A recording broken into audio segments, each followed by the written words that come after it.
Hi friends, welcome back to our channel. 3ാം ക്ലാസ്സിലെ പരിസര പഠനം ഓണം എക്സാമുമായി ബന്ധപ്പെട്ടുകൊണ്ടുള്ള ഒരു മോഡൽ ക്വസ്റ്റ്യൻ പേപ്പറിലേക്ക് എല്ലാ കൂട്ടുകാർക്കും സ്വാഗതം. അപ്പോൾ നമ്മൾ ഓൾറെഡി 2 പേപ്പർ അപ്ലോഡ് ചെയ്തിട്ടുണ്ട്. അപ്പോൾ ഇത് 3ാമത്തെ പേപ്പറാണ്. അപ്പോൾ പുതിയ സിലബസ് അനുസരിച്ചുള്ള ക്വസ്റ്റ്യൻ പേപ്പേഴ്സാണ്.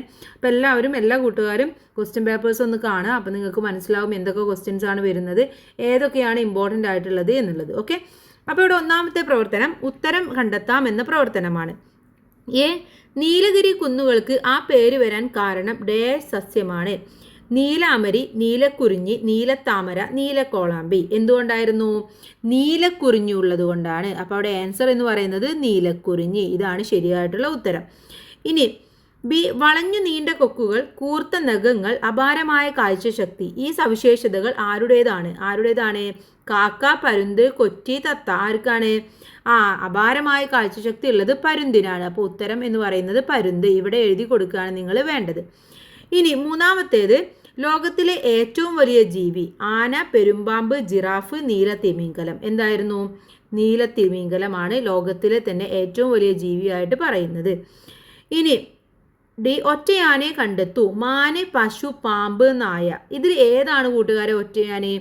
മാന്, പശു, പാമ്പ്, നായ. ഇതിൽ പാമ്പാണ് ഒറ്റ, ബാക്കിയുള്ളതൊക്കെ നടക്കുന്ന ജീവികളാണ്. ഇതെന്താണ്? ഇഴയുന്ന ജീവിയാണ്. ഇനി താഴെ പറയുന്നവയിൽ സസ്യാഹാരം മാത്രം കഴിക്കുന്ന ജീവി ഏത്? തവള, പല്ലി, കീരി, ആട്. ആരായിരുന്നു? ആടാണ് സസ്യാഹാരം മാത്രം കഴിക്കുന്ന ജീവി. അപ്പോൾ 1ാമത്തെ പ്രവർത്തനം കഴിഞ്ഞു. ഇനി 2ാമത്തെ പ്രവർത്തനമാണ് തരം തിരിക്കാം. താഴെ തന്ന സസ്യങ്ങളെ അവ നടുന്ന രീതി അനുസരിച്ച് തരം തിരിക്കാനാണ് പറഞ്ഞിട്ടുള്ളത്. 1ാമത്തേത് ചീര ഏതാണ്? നമ്മൾ വിത്താണ് നടുക അല്ലേ? അപ്പോൾ ചീര എന്നുള്ളത് നമുക്ക് വിത്തിൽ എഴുതാം, ചീര. വെണ്ടയും വിത്ത് തന്നെയാണ് നമ്മൾ നടാറുള്ളത്. ഇനി മുരിങ്ങ കാണ്ഡമാണ് നടാറുള്ളത്. അപ്പം മുരിങ്ങ എന്ന് പറയുന്നത് ഇവിടെയാണ് എഴുതേണ്ടത്. ചേനയുടെ എന്താ നമ്മൾ നടാറ്? ചേനയുടെ വിത്താണ്. അപ്പോൾ ചേന വിത്ത് എന്നതിൽ എഴുതുക. ഇനി തേക്കിൻ്റെ വേരിലൂടെയാണ് ഉണ്ടാവാറുള്ളത്. അപ്പോൾ തേക്ക് എന്ന് പറയുന്നത് വേര് എന്നുള്ളിടത്ത് എഴുതുക. മരച്ചീനിയുടെ കാണ്ഡമാണ് നടാറുള്ളത്. അപ്പോൾ മരച്ചീനി ഇവിടെയാണ് എഴുതേണ്ടത്. ഇനി നിശാഗന്ധി അതിൻ്റെ വിത്ത് വഴിയാണ് ഉണ്ടാവാറുള്ളത്. അപ്പോൾ നിശാഗന്ധി എന്നുള്ളത് ഇവിടെ എഴുതുക. ഇനി കറിവേപ്പ് വേര് വഴിയാണ്. അപ്പോൾ കറിവേപ്പ് ഇവിടെയാണ് എഴുതേണ്ടത്. കൂട്ടുകാർ നന്നായിട്ട് എഴുതണം, നമ്മൾ വേഗം എഴുതുന്നതുകൊണ്ടാണ്. കടപ്ലാവ് നമ്മൾ കാണ്ഡം വഴിയും വിത്ത് വഴിയും ഉണ്ടാവാറുണ്ട്. അപ്പോൾ നമുക്ക് കാണ്ഡത്തിൽ കടപ്ലാവ് എന്ന് എഴുതാവുന്നതാണ്. കടപ്ലാവ്. വിത്തിലും കടപ്ലാവ് എഴുതുന്നതുകൊണ്ട് പ്രശ്നമില്ല. ഇനി അടുത്തത് തെങ്ങാണ്. തെങ്ങുണ്ടാവുന്നത് വിത്ത് വഴിയാണ്. അപ്പോൾ തെങ്ങ് ഇവിടെ എഴുതുക. വിത്തിൽ തന്നെ തെങ്ങ് എന്നുള്ളത് എഴുതി കൊടുക്കുക. നെല്ലും വിത്ത് വഴിയാണ്. അപ്പോൾ നെല്ലും ഇവിടെ തന്നെ എഴുതുക. ഇനി തുളസി വേര് വഴിയാണ് ഉണ്ടാവാറുള്ളത്. അപ്പോൾ തുളസി. ഇനി പുളി നമുക്ക് വിത്തിൽ തന്നെയാണ് ഇവിടെ എഴുതാം കേട്ടോ. വിത്തിലുള്ളത് പുളി എന്നതും ഈ വിത്തിൽ തന്നെയാണ്. മാവ് വിത്തിലാണ്. ചെമ്പരത്തി കാണ്ഡമാണ്. അപ്പോൾ ചെമ്പരത്തി ഇവിടെ എഴുതി കൊടുക്കുക. അതുപോലെ റോസ് എന്ന് പറയുന്നത് കാണ്ഡമാണ്, റോസ്. ഇല മുളച്ചാണ് ഉണ്ടാവുന്നത്. അപ്പോൾ ഇല മുളച്ചി എന്നത് ഇവിടെ എഴുതുക. കള്ളി മുൾച്ചെടിയും ഇലയിൽ നിന്നാണ്. അപ്പോൾ കള്ളി മുൾച്ചെടി. അപ്പോൾ ഇങ്ങനെയാണ് ഇതിനെ നിങ്ങൾ എഴുതേണ്ടത്. വിത്ത്, വേര്, കാണ്ഡം, ഇല എന്നുള്ള രീതിയിൽ വേർതിരിക്കാനാണ് പറഞ്ഞിട്ടുള്ളത്. ഇനി അടുത്ത ചോദ്യം നോക്കാം. താഴെ കൊടുത്തിരിക്കുന്ന വളർത്തുജീവികളെ കൊണ്ടുള്ള പ്രയോജനങ്ങൾ എഴുതാനാണ് പറഞ്ഞിട്ടുള്ളത്. ആദ്യം തന്നിട്ടുള്ളത് താറാവ് കൊണ്ടുള്ള പ്രയോജനങ്ങൾ എന്തൊക്കെയാണ്? താറാവ് നമുക്ക് എന്തിനാണ്? മുട്ടയ്ക്ക് അല്ലേ? മുട്ട തരുന്നു. അപ്പോൾ മുട്ടയ്ക്ക്. അതുപോലെ തന്നെ എന്തിനാണ്? മാംസത്തിന്. ഇനി പശു നമുക്ക് പാലിന്. അതുപോലെ തന്നെ ചാണകത്തിന്. ഓക്കെ, ഇതിന് രണ്ടിനുമാണ് നമ്മൾ ഇതിനെയൊക്കെ ഉപയോഗിക്കാറുള്ളത്. ഇനി അടുത്ത പ്രവർത്തനം നോക്കാം. അടുത്ത പ്രവർത്തനം പൂമ്പാറ്റയുടെ ജീവിതചക്രത്തിൽ വിട്ടുപോയ ഭാഗങ്ങൾ പൂരിപ്പിക്കുക എന്നുള്ളതാണ് പറഞ്ഞിട്ടുള്ളത്. അപ്പോൾ ഇവിടെ 1ാമത്തേത് എന്ന് പറയുന്നത് എന്താണ്? പൂമ്പാറ്റ ആദ്യമാവുന്നത് മുട്ട അല്ലേ? മുട്ടയാകുന്നു. പിന്നെയോ അത് പിന്നെ മുട്ട കഴിഞ്ഞിട്ട് എന്താണ്? മുട്ട ലാർവയാവുകയാണല്ലേ? ലാർവ. അത് കഴിഞ്ഞിട്ട് പ്യൂബ. പിന്നെ പൂമ്പാറ്റ. അപ്പോൾ ഇതാണ് നമ്മുടെ പൂമ്പാറ്റയുടെ ജീവിതചക്രം എന്ന് പറയുന്നത്. മുട്ട, ലാർവ, പ്യൂപ, പൂമ്പാറ്റ, അങ്ങനെയാണ്.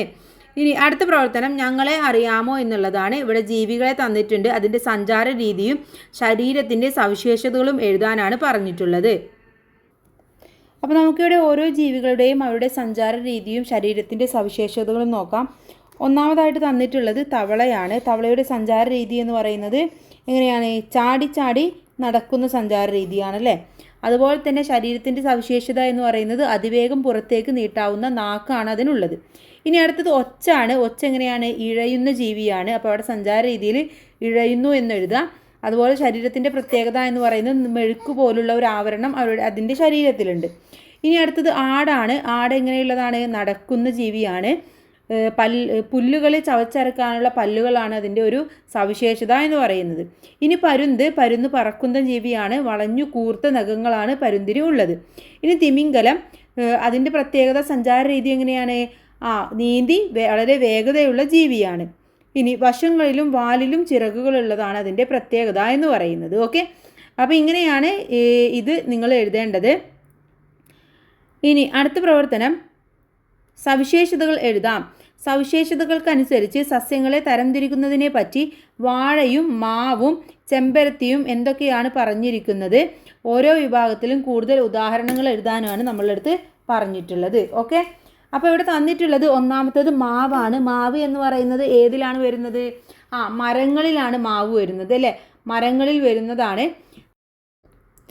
അപ്പോൾ നമുക്ക് ഇതിൽ ഓരോന്നായിട്ട് നോക്കാം. ഒന്നാമത്തേത് ഞങ്ങളാണ് മരങ്ങൾ എന്നാണ് മാവ് പറയുന്നത്. അപ്പോൾ അതിൽ കൂടുതൽ ഉദാഹരണങ്ങൾ ഏതൊക്കെ എഴുതാം? തെങ്ങ്, പ്ലാവ്, തേക്ക്, മഹാഗണി, ഇതൊക്കെ എന്താണ്? മരങ്ങളിൽ ഉൾപ്പെടുത്താവുന്നതാണ്. ഇനി രണ്ടാമത്തേത് വാഴയാണ്. ഞങ്ങളാണ് ഔഷധികൾ എന്ന് പറയുന്നുണ്ട്. ഏതൊക്കെ ഔഷധികളെ നമുക്ക് എഴുതാം? ചീര, നെല്ല്, തുമ്പ, മുക്കുറ്റി, ഇതൊക്കെ എന്താണ്? ഔഷധികളാണ്. മൂന്നാമത്തെ ചെമ്പരത്തിയെ തന്നിട്ടുണ്ട്. ഞങ്ങളാണ് ഡാഷ് എന്നാണ് പറയുന്നത്. ഇനി അടുത്തത് ഏതാണ്? കുറ്റിച്ചെടികളാണ് അല്ലേ. അപ്പം ഞങ്ങളാണ് കുറ്റിച്ചെടികൾ.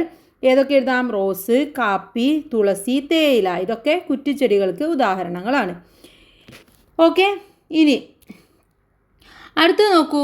ഓരോ തുള്ളി ജലവും അമൂല്യമാണ് എന്ന് നാം പഠിച്ചുവല്ലോ. എന്നാൽ ജലം പല വിധത്തിൽ മലിനമാക്കുകയും പാഴാക്കുകയും ചെയ്യുന്നവരുണ്ട്. അവരെ ബോധവൽക്കരിക്കുന്നതിനായിട്ട് ഒരു പോസ്റ്റർ തയ്യാറാക്കാനാണ് പറഞ്ഞിട്ടുള്ളത്.